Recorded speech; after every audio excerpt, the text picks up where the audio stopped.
First of all, thanks for coming in just to talk to us a little bit about this. You have some very direct and close ties to Jamaica, and of course, they're just going through all this devastation from the hurricane. First, have you been able to hear from the people that you know there today at all? And if so, what are they telling you about what just transpired? So far, I haven't heard from one person so far. My ties are so close from, as I say, from Kingston to Osarea to Black River, which goes straight into St. Elizabeth and actually Negra as well in Montego.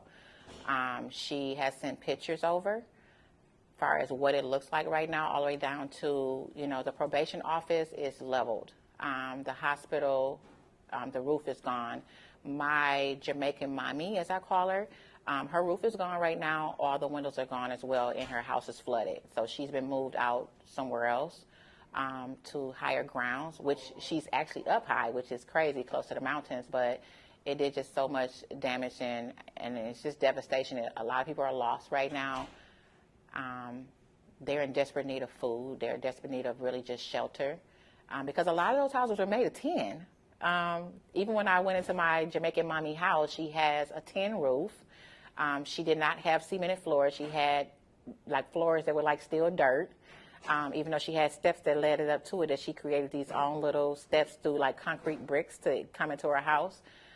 But she was happy.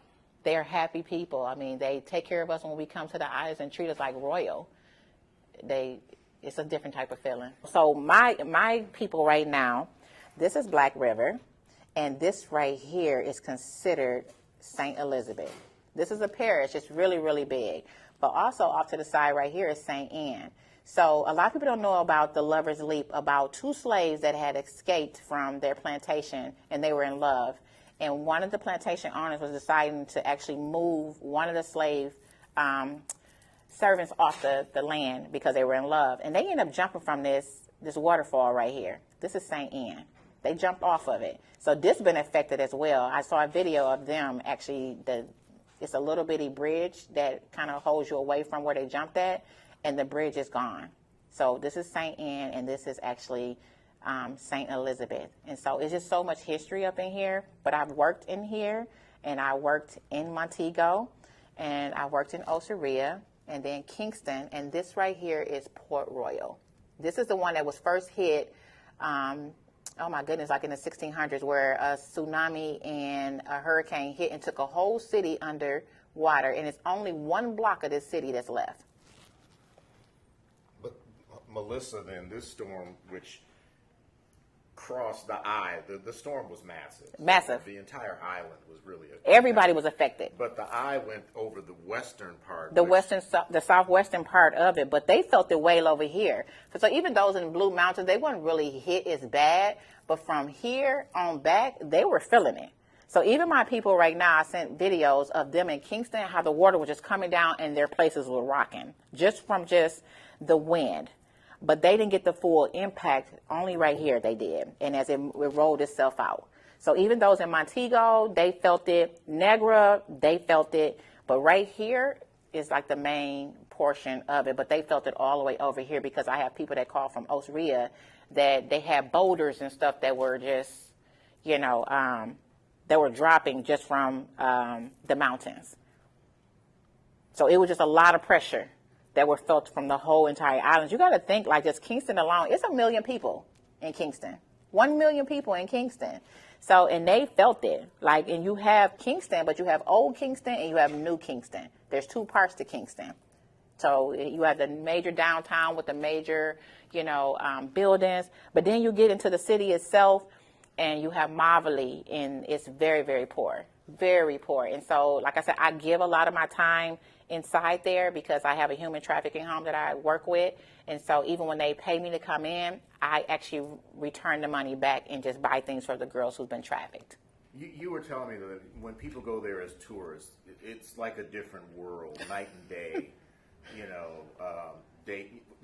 between what the tourists experience, say, at a resort in Jamaica and how the natives choose to live. So when you go to the resort, you're living your best life. You get the best food, you have the best service, nice clean sheets, towels. The service is superb. But then as soon as you exit out that resort, that's when life really happens for the parishes, because they don't call them cities, it's parishes. They're all divided up as parishes. And so the people are struggling. Like, even for me, you know, I end up getting one of my ambassadors. I haven't heard from her in 2 days. She's a 6th grader, because she says she's going to keep contact, but they have no power right now. So I'm praying to God that she's okay. But I end up giving her $100 for winning a drawing contest, which is equivalent to $16,000 of their money. And she was so ecstatic to get this $100 bill, because it was so much things that she wanted to get for her family, like rice and cornmeal and juices, and she wanted a pair of shoes. And for us, $100, we like, oh, that's nothing. But in the islands, that's something major, because our money goes so far there.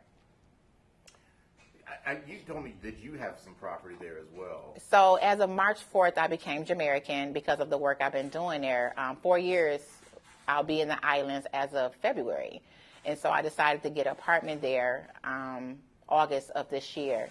And so right now, I don't know what's going on with it right now. I won't know till tomorrow when someone go check on it, because I do so much work. And so it was just more of me wanting to be up close and personal with the work that I was doing, from the human trafficking center that I work with JCF, which is the police department I work with as well, Dr. Fultner, Suzette, Shaggy, Judy Bodley. They're very, very prominent figures inside the islands, and they do a lot of work, but this is what they call home. And so they brought me right in as if I was one of their very own, and loved on me to the capacity of, I could not even believe that people could love on a person the way they love on me, that I automatically became Jamaican. So I'm just grateful. What do you want to tell folks here who there are going to be a lot of people who want to help? And so, what would you tell them, you know, in terms of what they can do realistically? Realistically, they sent me a link for those that want to support Jamaica, but that's like the government link, and that's actually is supportjamaica.gov.jm. That all the other links that's going out is not real. So if you're going to support that link and that link only. For my families that's been affected, I'm definitely going to probably put together a GoFundMe for them to try to get them the necessities they need, like food, and they have lost clothes.